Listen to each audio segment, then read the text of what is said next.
ములుగు జిల్లా మేడారం తాడ్వాయి మండలంలోని సమ్మక్క సారలమ్మను దర్శించుకున్న రాష్ట్ర ముఖ్యమంత్రి యనుమల రేవంత్ రెడ్డి మేడారంలో ఆదివాసుల సంస్కృతి సంప్రదాయాలు డోల వాయిద్యాలతో ముఖ్యమంత్రికి ఘన స్వాగతం పలికారు.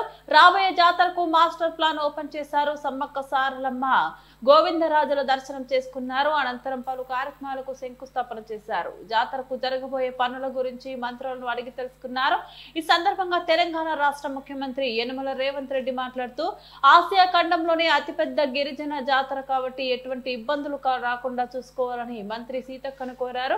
ప్రభుత్వం నుంచి రోడ్లు, డ్రైనేజీలు, లైటింగ్ తదితర పనుల కోసం నిధులు కేటాయించడం జరిగిందని 150 కోట్లు ఖర్చు విడుదల చేస్తూ త్వరలోనే పనులు ప్రారంభిస్తామని తెలుపుతూ సమ్మక్క సారలమ్మకు రేవంత్ రెడ్డి కొంగు బంగారం నిలువెత్తు సమర్పించారు. ఈ సందర్భంగా మంత్రి ధనసరి సీతక్క, మంత్రి కొండ సురేఖ, ఎంపీ బలరాం నాయక్, మంత్రి పొంగులేటి శ్రీనివాస్ రెడ్డి, పైడాకుల అశోక్, డిసిసి ప్రెసిడెంట్, గ్రంథాలయ chairman Ravichander, market chairman Rega Kalyani, Congress నాయకులు, జిల్లా నాయకులు, మండల నాయకులు, పోలీస్ సిబ్బందితో పాటుగా సభకు ములుగు జిల్లా ప్రజలు అధిక సంఖ్యలో తరలివచ్చారు. మేడారం జాతర సమ్మక్క సారలమ్మ ఆశీర్వాదం తీసుకొని పాదయాత్ర మొదలు పెడతాం.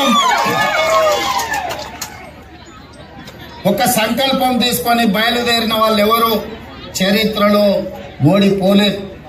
కాబట్టి ప్రజలకు ప్రజాపాలన అందించాలన్న సంకల్పంతో మనము సమ్మక్క సారలమ్మ ఆశీర్వాదం తీసుకొని బయలుదేరదామని ఆనాడు ఇక్కడి నుంచి పాదయాత్ర మొదలు పెట్టినాం.